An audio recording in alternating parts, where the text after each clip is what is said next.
Olá, pessoal. Aqui quem fala é Maria Clara de Assis e nós vamos tratar hoje de um tema muito importante, que é a doação. As limitações à liberdade de doar. Será que eu posso doar todo o meu patrimônio? Será que meu pai pode doar todo o patrimônio dele para os meus irmãos? Será que pode ter a doação de um cônjuge à sua amante? Quais são as restrições de doação que o Código Civil estabelece? Vamos tratar hoje aqui neste vídeo sobre esse tema. Mas antes de tudo, o que é a doação? A doação é um contrato de doação que é previsto expressamente no Código Civil, em que uma das partes, chamado doador, ele doa um bem, ele tira um bem de seu patrimônio para uma pessoa que é chamado donatário. E existe previsão expressa no Código Civil do contrato de doação. Vamos dar uma olhadinha aqui. Doação. O que é doação? Artigo 538 do Código Civil. Considera-se doação o contrato em que uma pessoa, por liberalidade, transfere do seu patrimônio bens ou vantagens para o de outra. Então, aquela pessoa que está com o nítido intuito de doar, sem cobrar nada, ela vai dar um bem do patrimônio dela para o donatário. E isso é doação. E agora nós vamos tratar das hipóteses em que o Código Civil veda, o Código Civil não deixa, o Código Civil proíbe a doação. Quais são elas? Vamos lá. Doação feita por pessoa casada. Como que é feita essa doação? Quem é casado? Tem que ter autorização do cônjuge? Como que é feito? O cônjuge casado, para doar, precisa de autorização do outro, que é o que chama vênia conjugal ou outorga uxória, que é a autorização que um cônjuge dá para outro. Mas para ter essa autorização, vai depender do regime de bens. Quando que eu não vou precisar dessa autorização do cônjuge? No regime da separação absoluta de bem, não é preciso autorização. Então, se os cônjuges eles casaram no regime da separação total de bens, não vai precisar autorização. Ou seja, nos outros regimes vai precisar de autorização, comunhão parcial de bens, comunhão universal, participação final nos aquestos, todos esses necessitam. Agora, na separação total de bens, não precisa de autorização de um cônjuge a outro para fazer essa doação. Na doação remuneratória, também não vai precisar de autorização de um cônjuge a outro. Por quê? A doação remuneratória é aquela doação que o doador faz para o donatário em troca de algum ônus, de algum serviço que ele presta. Por exemplo, um doador doa um carro para que esse donatário preste serviços de transporte para ele. Isso é uma doação remuneratória. Como essa doação ela não é pura, não é simplesmente pura, ela tem um serviço que está sendo prestado, ela não necessita de autorização dos cônjuges. Também não vai precisar de autorização dos cônjuges nas doações propter-nuptias de bens feitos aos filhos quando casarem ou estabelecerem economia própria. O que é isso? Quando um pai quer dar para um filho um bem móvel, um móvel, quer fazer uma doação em razão de um casamento, que ele está contraindo um casamento, essa doação não precisa de ser autorizada por um dos cônjuges. Então, eu, pessoa casada, no regime da comunhão universal, posso fazer uma doação para meu filho que vai casar sem necessidade de autorização do meu cônjuge. Da mesma forma, eu, casado pelo regime da comunhão parcial, posso fazer uma doação para o meu filho que está estabelecendo economia separada. Por exemplo, meu filho vai morar em outra casa, vai sair da minha casa, vai começar a trabalhar. Eu posso dar um apartamento para ele sem necessidade de autorização do meu cônjuge. Vamos ver as demais restrições à liberdade de doar. Doação feita por incapaz. Aqui, a doação feita por incapaz, ela tem que ser vista por dois aspectos: a incapacidade absoluta e a incapacidade relativa. Hoje nós sabemos que, de acordo com o Código Civil, somente os menores de 16 anos de idade são considerados absolutamente incapazes. Então, menores de 16 anos não podem fazer doação. Isso mesmo, menores de 16 anos não podem fazer doação. E se fizer, essa doação vai ser nula de pleno direito, não tem validade. Agora, a doação feita por relativamente incapaz, ela é anulável. Vamos ver quem são os relativamente incapazes? O artigo 4º do Código Civil trata do tema. São incapazes relativamente a certos atos ou a maneira de os exercer. Os maiores de 16 anos e menores de 18, os ébrios habituais e o viciado em tóxicos, aqueles que por causa transitória ou permanente não puderem exprimir sua vontade e os pródigos. Então, os relativamente incapazes, que são esse aqui do rol do artigo 4º do Código Civil, tem uma nulidade relativa da doação. Ela pode ser anulada, essa doação pode ser anulada. Muitas vezes acontece aqui já aconteceu, o TJ de São Paulo anulou uma doação com base nesse dispositivo aqui.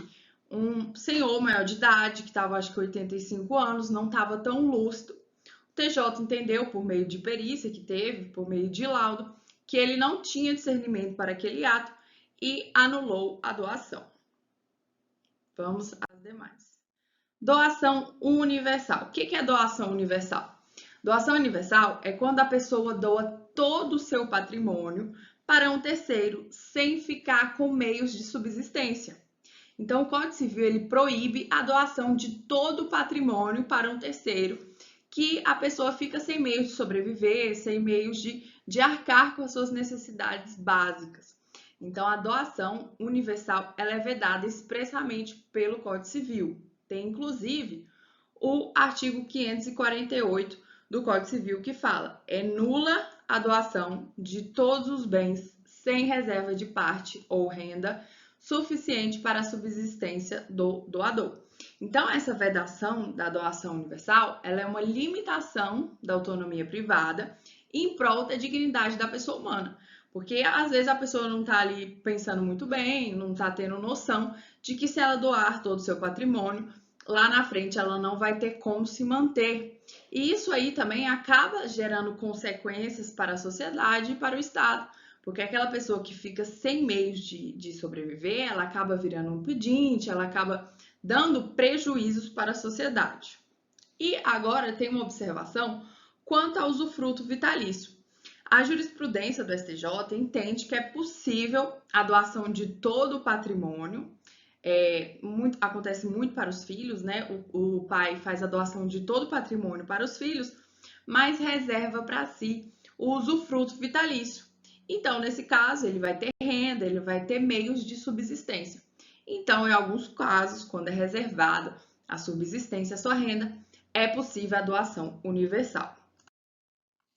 Doação inoficiosa. O que é a doação inoficiosa? É aquela doação que ela invade a legítima dos herdeiros necessários. E o que é a legítima? A legítima é 50% do patrimônio do decujus, daquele que faleceu. Todos os herdeiros necessários, que é o cônjuge, ascendente e descendente, eles têm direito à legítima, que é 50% do patrimônio do pai, de quem ele for herdar.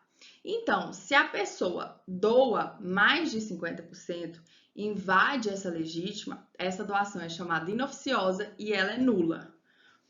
Vamos ver aqui o dispositivo do Código Civil que trata do tema. São herdeiros necessários, descendentes, ascendentes e cônjuge.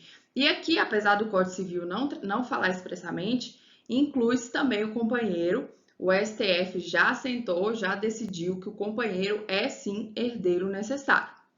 Pertence aos herdeiros necessários de pleno direito a metade dos bens da herança, constituindo a legítima. Então, aquela doação de mais da metade dos bens da herança, ela é nula. Doação colacionável. O que é isso aqui?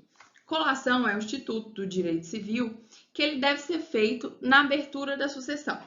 Como que funciona? Se você em vida dá bens, você doa bens para seus filhos, para seus descendentes, quando da sua morte, lá no inventário, lá na abertura da sucessão, esses herdeiros que receberam os bens em vida têm que fazer a colação para igualar a herança. Ou seja, o que você, herdeiro, recebeu em vida vai ser como se fosse um adiantamento da herança. Então, vai ali abater os valores para todos os herdeiros receberem de forma igual.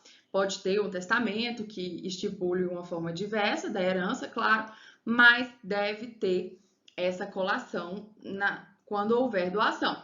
A pessoa pode doar para seus descendentes ou cônjuges, que é o herdeiros necessários. No entanto, isso será como adiantamento da legítima, ou seja, um adiantamento de que o donatário iria receber como herdeiro no momento em que o doador morresse.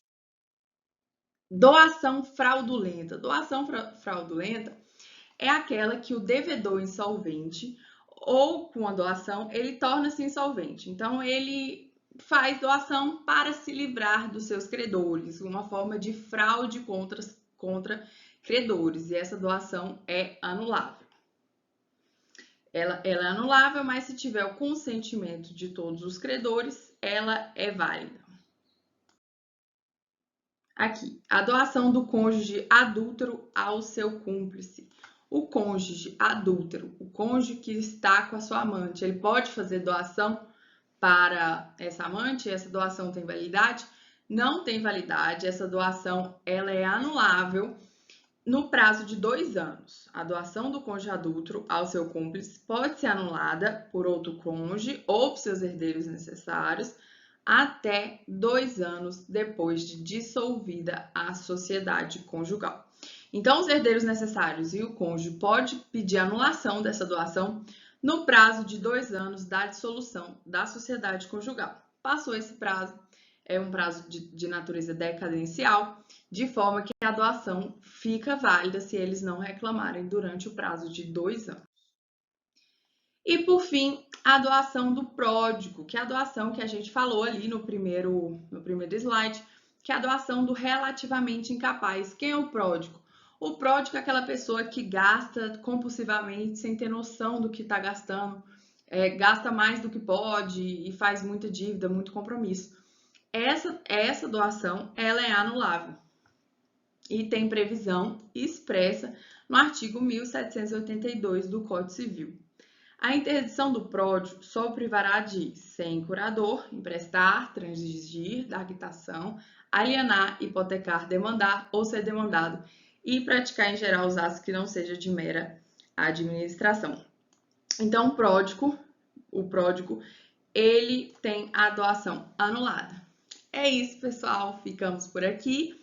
Gostaria de dar os créditos a esse material. Foi do site Buscador Dizer o Direito e também do livro Código Civil Comentado, do César Peloso. Muito bom livro. E se você gostou desse vídeo, se esse vídeo te ajudou, curte o vídeo, compartilha com algum colega que está estudando, um advogado que gosta do assunto. E até o próximo vídeo. Tchau, tchau!